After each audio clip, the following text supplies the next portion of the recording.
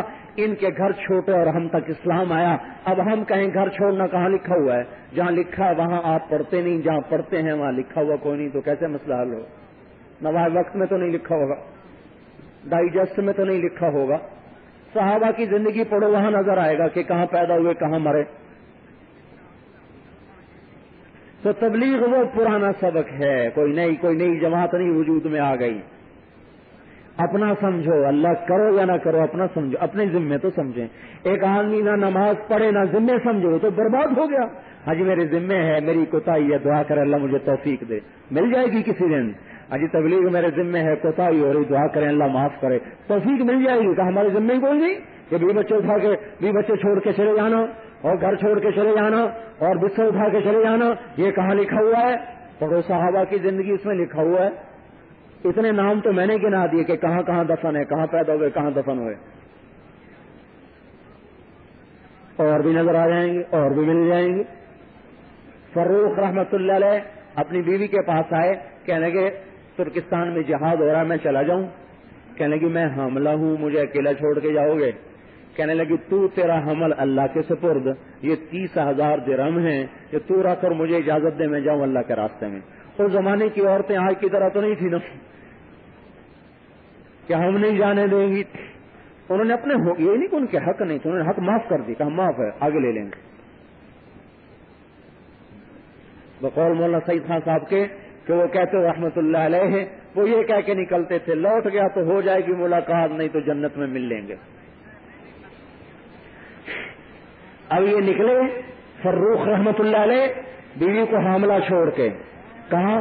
Turkestan کی طرف. 1 مہینہ، 1 چلہ، 3 چلے، 1 سال، 2 سال، 3 سال، 4 سال، کوئی خبر نہیں فروخ کہاں گئے. پیچھے بیٹا پیدا ہوا، پروان چڑھا، جوان ہوا، اس کی جوانی ڈھل رہی، یہ بچہ پروان چڑھ رہا، وہ اپنے خاوند کی آس میں انتظار میں دیواروں کے ساتھ اس کی جوانی گزر رہی. سیاہی سفیدی میں بدل گئی، رونق جھریوں میں بدل گئی، جوانی بڑھاپے میں بدل گئی. آس کا پنچھی پھر بھی نہ ڈوبا، انتظار پھر بھی رہی کہ کبھی تو آئے گا، کبھی تو آئے گا. 30 برس گزر گئے، فروخ کا پتہ ہی کوئی نہیں. کبھی خبر آئے کہ زندہ ہے، کبھی خبر آئے کہ شہید ہو گیا. ایک رات ایک بڑے میاں ہتھیار سجائے ہوئے مدینے میں داخل ہوئے. لوگ عشاء پڑھ کے لوٹ چکے اور یہ اپنے گھوڑے پہ دل کی چال چلتے آ رہے. ان خیالات میں غلطاں اور پیچاں، پریشان حیران. یہ کون ہے؟ یہ وہ جوان ہے جو آج سے 30 برس پہلے نکلا تھا کالی داڑھی کے ساتھ، آج لوٹا ہے سفید داڑھی کے ساتھ. فروخ اس سوچ میں ہے کہ بیوی زندہ بھی ہے یہ مر گئی، حاملہ تھی کیا ہوا. 30 برس میں تو نسل ختم ہو جاتی ہے، کوئی مجھے پہچانے گا بھی صحیح کہ نہیں پہچانے گا. انہی خیالات میں اور انہی افکار میں ڈوبے ہوئے چلتے چلتے آہستہ آہستہ اپنے گھر کے دروازے پر پہنچے. گھر کا دروازہ پتہ نہیں کیسے کھلا رہ گیا تھا تو گھر کے اندر داخل ہو گئے. گھوڑے سمیت جو اندر اور گھوڑے سے اترے، گھوڑے کی آواز، ہتھیاروں کی آواز. ان کے بیٹے تھے ربیعہ، وہ اٹھ کے کھڑے ہوئے. دیکھا تو چاندنی میں ایک بڑے میاں گھوڑے کی لگام پکڑے ہتھیار سجائے کھڑے ہوئے. ان کے تن بدن میں آگ لگ گئی. انہیں آگے بڑھ کے یوں ان کو گریبان سے پکڑا. کہا بڑے میاں تجھے شرم نہیں آتی؟ مسلمانوں کے گھر میں بغیر اجازت کے داخل ہوتے ہو، پردے دار گھر میں. اب یہ بیچارے گھبرا گئے. انہوں نے یوں سمجھا کہ شاید میں غلطی کھا گیا، کسی اور گھر میں آ گیا. 30 برس. کہنے کہ بیٹا معاف کر دینا، میں یہ سمجھا یہ میرا گھر ہے، میں اپنا گھر سمجھ کے آ گیا. تو انہوں نے نا ایک اور جھٹکا دیکھا. اچھا شرم بھی نہیں آتی جھوٹ بولتے ہوئے؟ ایک غلط کام کیا، ادھر گناہ بدتر از گناہ، اوپر سے کہ تو گھر میرا ہے، چلو میں تمہیں قاضی کے پاس لے کے چلتا ہوں. اب یہ معذرت کر رہے، وہ غصہ دکھا رہے. اس آوازیں بلند ہوئی تو ماں کی آنکھ کھل گئی، اوپر چوبارے پہ لیٹی ہوئی. انہوں نے کھڑکی کھول کے جو دیکھا تو 30 برس کی ریل چلتے چلتے چلتے چلتے چند سیکنڈ میں 30 برس کی منزل طے ہوئی اور بوڑھے فروخ میں جوان فروخ کی جھلکیاں نظر آنے لگی اور ان کی چیخ نکلتی تھی. تو انہوں نے گھبرا کے دیکھا میری ماں کو کیا ہوا، ان کی ہوائیں نکلی. کہا ربیہ کجی اماں کا کس سے لڑ رہے ہو؟ کہا کوئی اجنبی ہے، پتا ہے کون ہے یہ اجنبی؟ کہا نہیں. کہ یہ تیرا باپ ہے جس کے لیے میں نے زندگی گزار دی انتظار میں. تیرا باپ ہے. پاؤں میں پڑ اس کے، گر گئے قدموں میں، پاؤں چومنے لگے، پاؤں پکڑ لیے، معافی مانگنے لگے، باپ بیٹا گلے مل رہے. تو کہانی ہے، یہ لکھا ہوا ہے، یہ لکھا ہوا ہے کہ اس طرح گھر چھوڑے ہیں.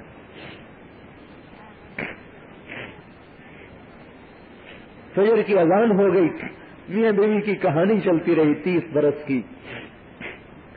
کہنے لگے، بیوی نے کہا، وہ بیوی سے کہنے لگے جو پیسے دیے تھے اس کا کیا کیا؟ کہنے لگے مسجد میں جا کے دیکھ لینا. کہنے لگے ربیہ کہاں ہے؟ کہنے لگے وہ تو پہلی اذان پہ چلے گئے تھے. جب یہ پہنچے تو اذان نماز ہو گئی، نماز ہو چکی تھی. تو اپنی نماز پڑھی اور روضہ پر تشریف لائے صلاۃ و سلام پڑھنے کے لیے کہ اس وقت روضہ اطہر مسجد سے باہر تھا. تو آ کر اپنی محبت میں 30 برس کی قضائیاں دینے لگے. سلام پڑھتے رہے. اتنے میں جو نظر پڑی تو مسجد کھچ کھچ بھر چکی اور ایک نوجوان مسجد پہ بیٹھا درس دے رہا. بینائی کمزور ہو چکی، پہچان نہیں سکے کون ہے، تو پیچھے ہو کے بیٹھ گئے، سنتے رہے. جب درس ختم ہوا تو ساتھ والے آدمی سے کہنے لگے بیٹا یہ کون ہے؟ تو وہ کہنے لگے بڑے میاں چچا جان معلوم ہوتا ہے آپ مدینے کے نہیں ہیں، آپ ان کو نہیں جانتے، مدینے کے امام کو نہیں جانتے؟ کہ بیٹا میں ہوں تو مدینے کا، آیا بڑے مدت کے بعد. کہا یہ ربیہ ہیں، مالک کے استاد، ابو حنیفہ کے استاد، سفیان ثوری کے استاد، سفیان بن عیینہ کے استاد اور یحییٰ بن معین کے استاد. اور یہ ان کی تعریف جیسے کوئی عقیدت میں تعریف کرتا ہے نا. تو انہوں نے کہا بیٹا لم تنتسبہ الیہ، تو نے نام تو بتایا، اس کے باپ کا نام ہی نہیں بتایا. عرب میں دستور ہے باپ کا نام ساتھ بتاتے ہیں. وہ جذبے میں امام کہہ کر ربیہ کہہ کر نام نہیں بتایا. لم تنتسبہ الیہ، تو نے یہ تو بتایا نہیں بیٹا کس کا ہے. کہا چچا جان یہ فروخ کا بیٹا ہے، اس کا باپ چلا گیا تھا اللہ کے راستے میں، آج تک لوٹ کے نہیں.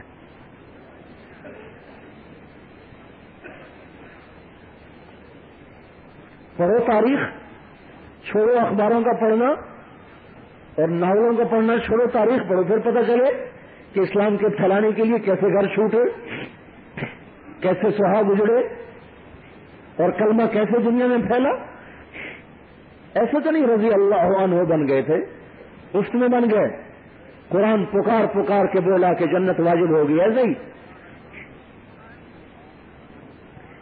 تبلیغ کو ادھر ہم منسوب کر رہے ہیں، اپنی طرف نہیں کر رہے ہیں.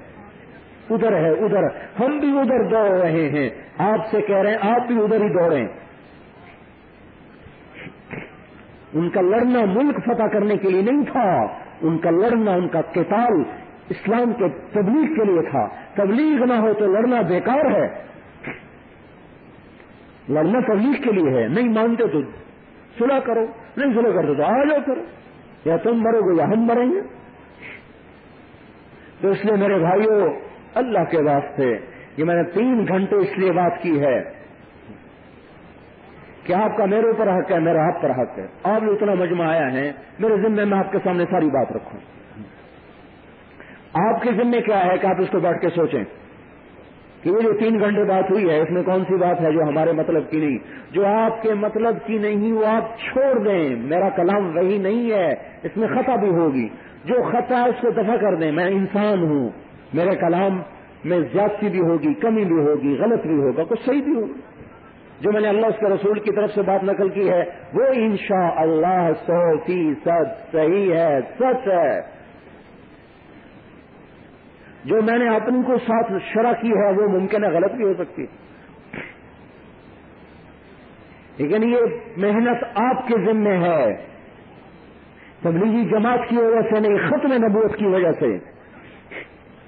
یہ سارا تبلیغ کی محنت کا خلاصہ ہے. جو پوری دنیا میں جو تبلیغ کا کام ہو رہا ہے وہ اس بنیاد پہ ہو رہا ہے. اب اس کو آپ جو مرضی درجہ دے لو، ہم آپ کے سپرد کر دیتے ہیں. فرض عین ہے، فرض کفایہ ہے، سنت ہے، مستحب ہے، یا فضول ہے، یا بدعت ہے، یا بیکار ہے، خود فیصلہ آپ کر لیں.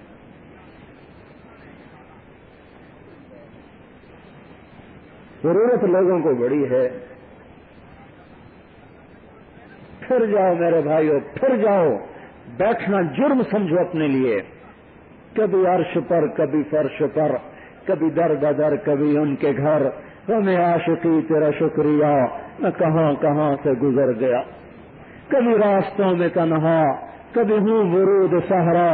میں جنوں کا ہم سفر ہوں، میرا کوئی گھر نہیں ہے.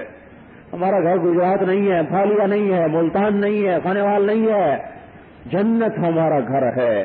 یہ مسافر خانہ ہے، یہ دھوکے کا گھر ہے، یہ مچھر کا پر ہے، یہ مکڑی کا جالا ہے.